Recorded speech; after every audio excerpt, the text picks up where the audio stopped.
एक लड़की थी रीना, बिल्कुल सीधी सादी, भोली भाली, भगवान में बहुत विश्वास रखने वाली। अचानक शादी के 1 साल बाद ही उसके पति का स्कूटर से एक्सीडेंट हो गया और उसका देहांत हो गया। तब से रीना अपने मम्मी पापा के साथ रहने लगी। अभी उसका कोई बच्चा नहीं था। उसकी आयु 23 वर्ष थी। उसके पापा मम्मी ने उसको शादी के लिए कहा, लेकिन रीना ने फिलहाल मना कर दिया था। वो अब भी अपने पति को नहीं भुला पाई थी, जिसे मरे हुए 6 महीने हो गए थे। रीना शारीरिक रूप से कोई बहुत ज़्यादा खूबसूरत नहीं थी, लेकिन उसकी सूरत बहुत भोली थी। वो खुद भी बहुत भोली थी, ज़्यादातर चुप ही रहती थी। उसके पापा सरकारी दफ्तर में काम करते थे।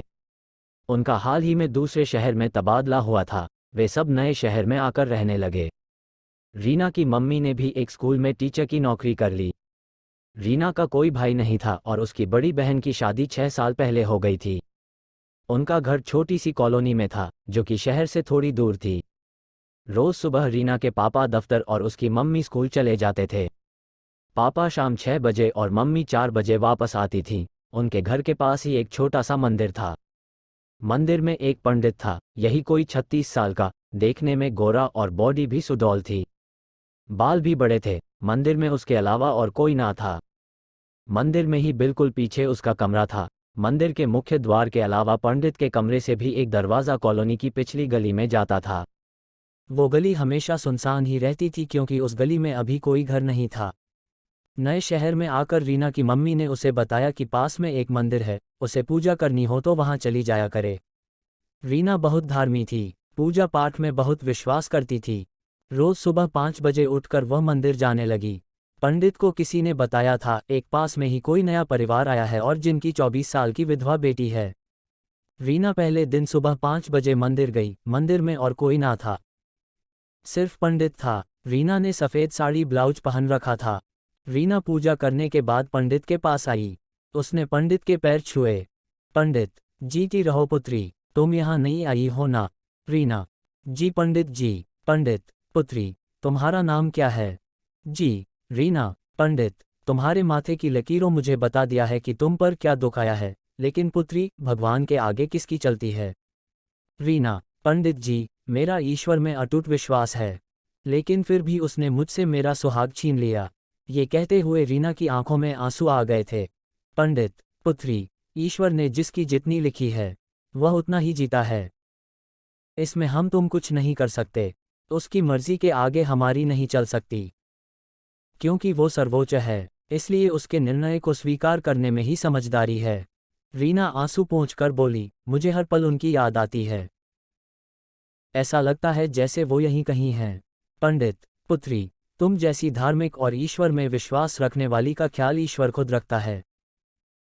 कभी कभी वो इम्तिहान भी लेता है। रीना, पंडित जी, जब मैं अकेली होती हूँ तो मुझे डर सा लगता है। पता नहीं क्यों। पंडित, तुम्हारे घर में और कोई नहीं है? रीना, पापा मम्मी है, लेकिन सुबह सुबह ही पापा अपने दफ्तर और मम्मी स्कूल चली जाती हैं। फिर मम्मी 4 बजे आती हैं। इस दौरान मैं अकेली रहती हूँ और मुझे बहुत डर सा लगता है। ऐसा क्यों है पंडित जी? पंडित, पुत्री, तुम्हारे पति के स्वर्गवास के बाद तुमने हवन तो करवाया था ना? रीना, नहीं। कैसा हवन पंडित जी? पंडित, तुम्हारे पति की आत्मा की शांति के लिए। यह बहुत आवश्यक होता है। रीना, ये बात हमें किसी ने बताया नहीं पंडित जी। पंडित, यदि तुम्हारे पति की आत्मा को शांति नहीं मिलेगी तो वो तुम्हारे आसपास भटकती रहेगी और इसलिए तुम्हें अकेले में डर लगता है। रीना, पंडित जी, आप ईश्वर के बहुत पास हैं, कृपया आप कुछ कीजिए ताकि मेरे पति की आत्मा को शांति मिल सके। रीना ने पंडित के पैर पकड़ लिए और अपना सर उसके पैरों में झुका दिया। इस अवस्था में रीना के ब्लाउज के नीचे उसकी पीठ दिख रही थी। पंडित की नज़र उसकी पीठ पर पड़ी तो उसने सोचा यह तो विधवा है और भोली भी, इसके साथ कुछ करने का मौका है। उसने रीना के सर पे हाथ रखा। पंडित, पुत्री, यदि जैसा मैं कहूँ तुम वैसा करो तो तुम्हारे पति की आत्मा को शांति अवश्य मिलेगी। रीना ने सर उठाया और हाथ जोड़ते हुए कहा, पंडित जी, आप जैसा भी कहेंगे मैं वैसा ही करूँगी। आप बताइए क्या करना होगा? रीना की नज़रों में पंडित भी भगवान का रूप था। पंडित, पुत्री, हवन करना होगा। हवन कुछ दिन तक रोज करना होगा, लेकिन वेदों के अनुसार इस हवन में केवल स्वर्गवासी की पत्नी और पंडित ही भाग ले सकते हैं और किसी तीसरे को इस बारे में खबर भी नहीं होनी चाहिए। अगर हवन शुरू होने के पश्चात किसी को खबर हो गई तो स्वर्गवासी की आत्मा को शांति कभी नहीं मिलेगी। रीना, पंडित जी, आप ही हमारे गुरु हैं। आप जैसा कहेंगे हम वैसा ही करेंगे। आज्ञा दीजिए, कब से शुरू करना है और क्या क्या सामग्री चाहिए होगी? पंडित, वेदों के अनुसार इस हवन के लिए सारी सामग्री शुद्ध हाथों में ही रहनी चाहिए, अतः सारी सामग्री का प्रबंध मैं खुद ही करूंगा। तुम सिर्फ एक नारियल और तुलसी लेते आना। रीना, तो पंडित जी, शुरू कब से करना है? पंडित, क्योंकि इस हवन में केवल स्वर्गवासी की पत्नी और पंडित ही होते हैं, इसलिए ये हवन उस समय होगा जब कोई विघ्न ना करे, और हवन पवित्र स्थान पर होता है जैसे कि मंदिर, परंतु यहाँ तो कोई भी विघ्न डाल सकता है, इसलिए हम हवन इसी मंदिर के पीछे मेरे कक्ष में करेंगे। इस तरह स्थान भी पवित्र रहेगा और कोई विघ्न भी नहीं डालेगा।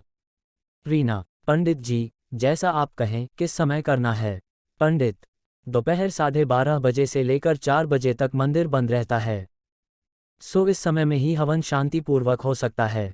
तुम आज 12:45 आज जाना नारियल और तुलसी लेकर, लेकिन मेरे कमरे का सामने का द्वार बंद होगा। आओ मैं तुम्हें एक दूसरा द्वार दिखा देता हूँ जो कि मैं अपने प्रिय भक्तों को ही दिखाता हूँ। पंडित उठा और रीना भी उसके पीछे पीछे चल दी। पंडित ने रीना को अपने कमरे में से एक दरवाज़ा दिखाया जो कि एक सुनसान गली में निकलता था।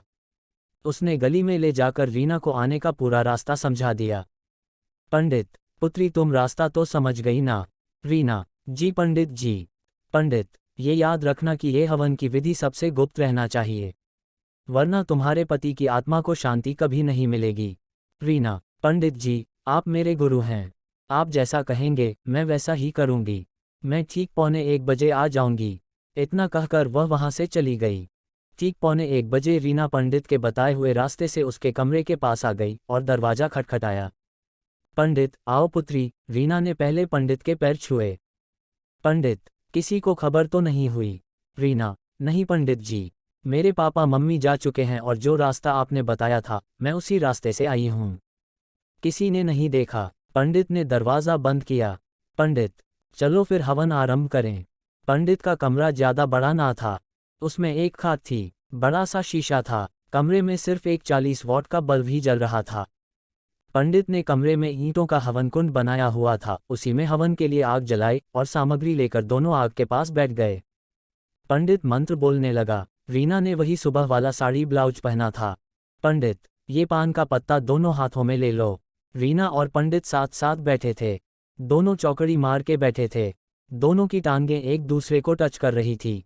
रीना ने दोनों हाथ आगे करके पान का पत्ता ले लिया। पंडित ने फिर उस पत्ते में थोड़े चावल डाले, फिर थोड़ी चीनी, थोड़ा दूध, फिर उसने रीना से कहा, पुत्री, अब तुम अपने हाथ को मेरे हाथ में रखो, मैं मंत्र पढ़ूंगा और तुम अपने पति का ध्यान करना। रीना ने अपने हाथ पंडित के हाथों में रख दिए। ये उनका पहला स्किन टू स्किन कांटेक्ट था। पंडित, वेदों के अनुसार तुम्हें ये कहना होगा कि तुम अपने पति से बहुत प्रेम करती हो। जो मैं कहूँ मेरे पीछे पीछे बोलना। रीना, जी पंडित जी। रीना के हाथ पंडित के हाथ में थे। पंडित, मैं अपने पति से बहुत प्रेम करती हूँ। रीना, मैं अपने पति से बहुत प्रेम करती हूँ। पंडित, मैं उन पर अपना तन और मन न्यौछावर करती हूँ। रीना, मैं उन पर अपना तन और मन न्यौछावर करती हूँ। पंडित, अब पान का पत्ता मेरे साथ अग्नि में डाल दो। दोनों ने हाथ में हाथ लेकर पान का पत्ता आग में डाल दिया। पंडित, वेदों के अनुसार अब मैं तुम्हारे चरण धोऊंगा, अपने चरण यहाँ सीधे करो। रीना ने अपने पैर सीधे किए। पंडित ने एक गिलास में से थोड़ा पानी हाथ में लिया और रीना के पैरों को अपने हाथों से धोने लगा।